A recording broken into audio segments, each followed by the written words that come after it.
Agnes Kagogube wa miaka 55 ono mtuze ku kyalo Sango ekisangibwa mu Gombola y'Ebuwama mu district y'Empigi.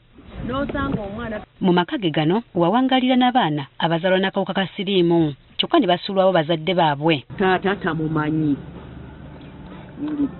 olwamanya nti balina akawuka ne bakifuula ng'oba nti oba abaana bano bazza musango okufuna abaana ne babaleka kati bo bagamba abaana bansi kuba omwana wo bw'omuzaala n'omulekera ensi aba wansi. Abaana bano Kagogo bagamba nti bafuna mu ngeri ez'enjawulo omuli abalekebwawo ttayo bokka nga waliwo ne gwe yagwikiriza nga nyina agezaako okumusuula mu kaabuyonjo kyokka nga naye akasembayo nyina yamumuleetera olwamumukwasa ye n'amalamu omusubi.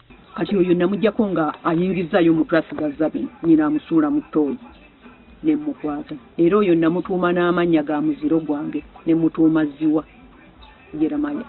Ye tabimanyi kubanga yali muto ndowooza yali myezi nga 9 ye kati agenda kuweza myaka 12.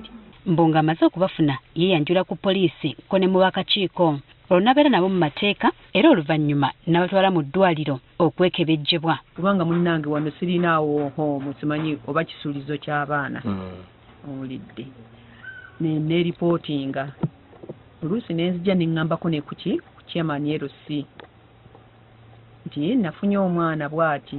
Takoma okwo agamba nti agezaako n'okunoonya abazadde b'abaana bano oba ab'eŋŋanda zaabwe kyokka bonna bamutunuulira kyamuli. Kubanga waliwo n'akaana kati kali mu wamahaya awo bo bagamba kafumbirwe ndaba muwala kugamba bo tebabikola ki tebabifaako. Kati okubeezaawo abaana bano ono agamba nti akola gwa kukola bitabo. Mbeerawo ekitundu ate kati nsinga kubeera kayabwe kuba nakola kati nayiga okukola ebitabo wano nga tebitambula ate wali ekala ekagundi era nga noonya ku baana kukola ki kubeezaawo baana bano kati nensigaza akawala kawala weekali era olwakabuuza kwogera embeera mwe baayita. Obutabawuliza bubi Kagogo bagamba yasalawo obutababulira ngero za byafaayo byabwe era bangi ku bano tebamanyi nti tebamuyinaako Oluganda nga nakina kitugambye Mukama tebamuwulira. Kikuli bubu bonna kyogera mpolampola bo bamanyi ndi jjajja bakiwulidde kyonkyogera bali kubanga nkugambidde nti omuntu tabali wanzaalo tubadde tuli mu kubyalo sina weyinza kikola ki kyogerera bo bonna baana baki era abamu abaana bange babayita ssenga kojja maama bwe batyo bali. Kyokka newankubadde ono afuba okulaba nga abawabi beetaaga agamba nti school fees kono okubaliisa bikyamutuuza bufo. Kuba sijja kuga nti bulina kubalwala oba bulina kubambala bukaluma ku fees n'ebyendya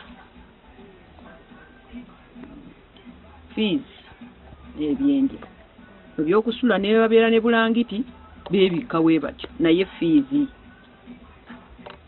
kyekisinga nze okunkaluubirira. Bino Kagogo babikola bannamunigina kubanga nebbe yandimukwatizzaako yafa dda nga kati namwando. Ogolaba ndi bwa mukazi era ndi namwando naye kyekya namwando nakyemanyiiza nembeerawo nga numirirwa ekintu ekiyitibwa omwana kubanga kati essaawa zino wentugamba nti wentudde wano nina abaana kubanga kati waliwo be nagenze nabo banyambeko mu kukola ebitabo bo babala nentunga nenkola ki najjewo abaana 5 kati wano waliwo 5 ebaana 10. Wano wasabidde abazira kisa okumukwatizaako asobole okubeezaawo abaana bano. Era mulina gaya neŋŋamba naye Mukama ndifuna omuntu abanyamba abaana kuba kati akawala kano kaagala nkasenvuusizza kagenze mu P7 naye embeera. Ekirwadde kya siriimu kirudde nga kijojobya eggwanga kyokka nga gavumenti mu kiseera kino eri mu kaweefube wa kulaba nga kikomekkerezebwa omwaka 2030 we gunaatuukira.